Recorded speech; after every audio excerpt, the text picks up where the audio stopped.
constipation is another very important symptom and very annoying complication in early pregnancy.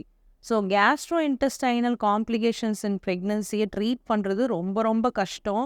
அது ப்ரெக்னன்சினால் வந்திருக்கா இல்லை உங்களுக்கு அடிஷ்னலாக வேறு ஏதாவது கம்ப்ளைண்ட்ஸ் லைக் அப்பெண்டிக்ஸோ இல்லை கால் ஸ்டோன்ஸோ இல்லை ரீனல் ஸ்டோன்ஸோ இருக்காங்கிறது கண்டுபிடிக்கிறது ரொம்ப கஷ்டம். ஸோ வாமிட்டிங் வந்து maybe due to so many things. So அது அந்த வாமிட்டிங்னாலையும் எக்ஸசிவ் கான்ஸ்டிபேஷன்னாலையும் நீங்கள் டீஹைட்ரேஷன் ஆகி இருக்கக்கூடாது. So water intake is very essential. Again water intake கம்மியாக இருந்துச்சுன்னா you can have constipation also. So constipation எந்த அளவுக்கு வரும், அதாவது மலச்சிக்கல், அதாவது உங்களால் நார்மலாக மோஷன் பாஸ் பண்ண முடியாமல் இருக்கும்போது it can go up to the stage of enema குடிக்கிற வரைக்கும் கூட போயிடலாம். So it will be very annoying. It will also not make you eat more. When you have to not pass stools properly, உங்களால் ப்ராப்பராக சாப்பிடவும் முடியாது. So Pavul evacuate பண்ணாமல் இருக்கிற பட்சத்தில் நீங்கள் சரியாக சாப்பிடவும் மாட்டீங்க. So it will be a cycle like that. So ப்ராப்பராக பவுல் மூமெண்ட்ஸை நீங்கள் ரெகுலரைஸ் பண்ண வேண்டியிருக்கும். ஸோ அதுக்கு என்ன நீங்கள் பண்ணலாம் அப்படின்னா, ஃபஸ்ட்டு டீஹைட்ரேஷனை அவாய்ட் பண்ணிக்கலாம் and small quantities of food, அப்புறம் ஃபைபர் கண்டென்ட் டெஃபினட்டாக. அண்ட் இன்னொரு விஷயம் என்ன எல்லாரும் கேட்குறாங்கன்னா, ஃபைபர் கண்டென்ட் நிறைய சாப்பிட்டா எனக்கு கான்ஸ்டிபேஷன் வராதில்ல அப்படின்னு சொல்கிறாங்க.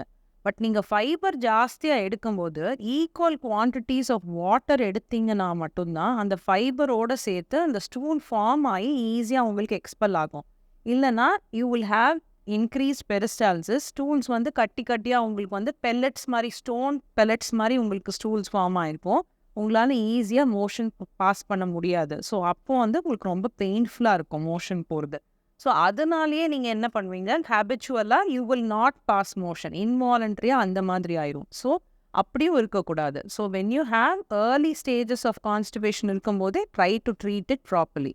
So one another important thing is you have to remember that constipation, though very easy to hear, it is a very annoying complication in early pregnancy, and we cannot give you much tablets or much treatments or anything else to relieve you of the constipation. So you have to be very well hydrated. So இன்னொரு important symptomsலாம் என்னன்னு பார்த்தோம் அப்படின்னா, weight loss இருக்கலாம் சில பேருக்கு.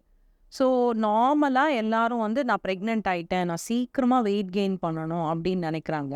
But that is not the actual thing. So weight gain வந்து based on your body mass index தான் நம்ம சொல்கிறோம்.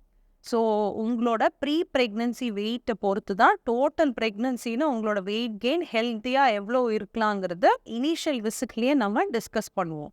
ஸோ அதுக்கேற்ற மாதிரி உங்களோட வெயிட் கெயின் இல்லைன்னா கூட வெயிட் லூஸ் பண்ணாமல் இருந்தீங்கன்னா it is better during your first trimester. So நம்ம இப்போ டிஸ்கஸ் பண்ணுறது எல்லாமே ஃபர்ஸ்ட் ட்ரைமிஸ்டர் பற்றி தான்.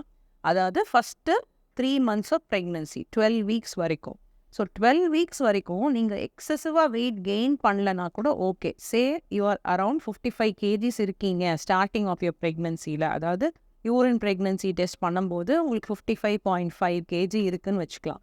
அப்போது நீங்கள் 12 weeksல அட்லீஸ்ட் 58 வரைக்கும் கூட வரணும்னு அவசியம் இல்லை. பட் அட்லீஸ்ட் நீங்கள் ஒரு ப்ராப்பர் வெயிட் கெயின் வந்து ஃபாலோ பண்ணணும். And if you are dehydrated or having excessive vomiting, உங்களுக்கு வெயிட் லாஸ் கூட இருக்கலாம். ஸோ ஈவன் 5 kgsலாம் வெயிட் லாஸ் பண்ணியிருக்கிற பேஷண்ட்ஸ்லாம் பார்த்துருக்கோம். But it is okay, do not worry. After 20 weeks when all this nausea and vomiting settles, you will start to eat your food. உங்களால் டெஃபினட்டாக உங்களுக்கு அந்த appetite ரீகெயின் ஆயிரும், உங்களுக்கே தானாக பசிக்கும்.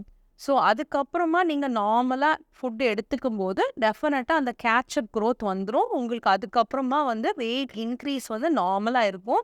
அதுக்கப்புறம் நம்ம அந்த வெயிட் கெயினை காம்பன்சேட் பண்ணிக்கலாம் during even the later stages of pregnancy. So do not worry and do not compare it with others also, and even with your previous pregnancy.